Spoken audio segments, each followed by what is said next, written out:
Breaking news na naging weigh-in ni na Unified WBC, WBO, and WBA Super Middleweight Champion Canelo Alvarez versus the IBF Super Middleweight Champion William Skull. So tumimbang si Canelo ng 167.1 pounds samantalang si William Skull naman ay tumimbang ng 166.1 pounds. Parehas pasok sa 168 pounds limit sa super middleweight. Kaya abangan natin ang laban nila bukas. Nakataya ang lahat ng titulo sa super middleweight kasama ang The Ring Magazine belt. May kartada si Canelo na 62 wins with 39 knockout at may 2 talo. Samantalang si William Skull naman ay may kartada na 23 wins with 9 knockout at walang talo. So asahan na natin na si Canelo ang mananalo dito.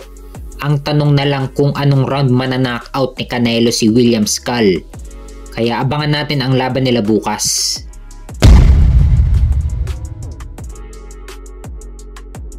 Sa kabilang banda naman kasado na ang rematch ni na Unified Heavyweight Champion Alexander Usyk versus the IBF Heavyweight Champion Daniel Dubois sa July 19 sa Wembley Stadium sa London, England. Pagkakataon na ito ni Daniel Dubois para makabawi kay Alexander Usyk kasi nung unang laban nila naging controversial yung body shot ni Daniel Dubois kay Usyk. Hindi malaman kung low blow ba o literal na body shot. At hanggang ngayon hindi pa din nasusolusyonan ang mismong pangyayaring iyon. Kaya napagdesisyonan at nagsanib pwersa sina Turki Al-Sheikh at Frank Warren ng Queensberry Promotions na ikasa ang rematch nila Usyk at Dubois.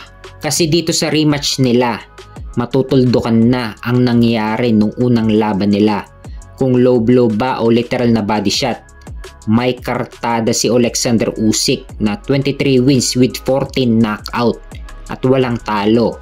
Samantalang si Daniel Dubois naman ay may kartada na 22 wins with 21 knockout at may 2 talo. Mataas ang knockout percentage ni Dubois. Kaya kung magkamali dito si Usyk, pwede siyang mapatulog ni Dubois sa mismong laban nila. Pero may skill si Usyk. Hindi basta-basta matatamaan ni Dubois si Usyk, lalo na't magalaw si Usyk sa loob ng ring. Kailangan ni Dubois ng timing para matamaan si Usyk. Kaya abangan natin ang laban nila sa July 19 sa Wembley Stadium sa London, England.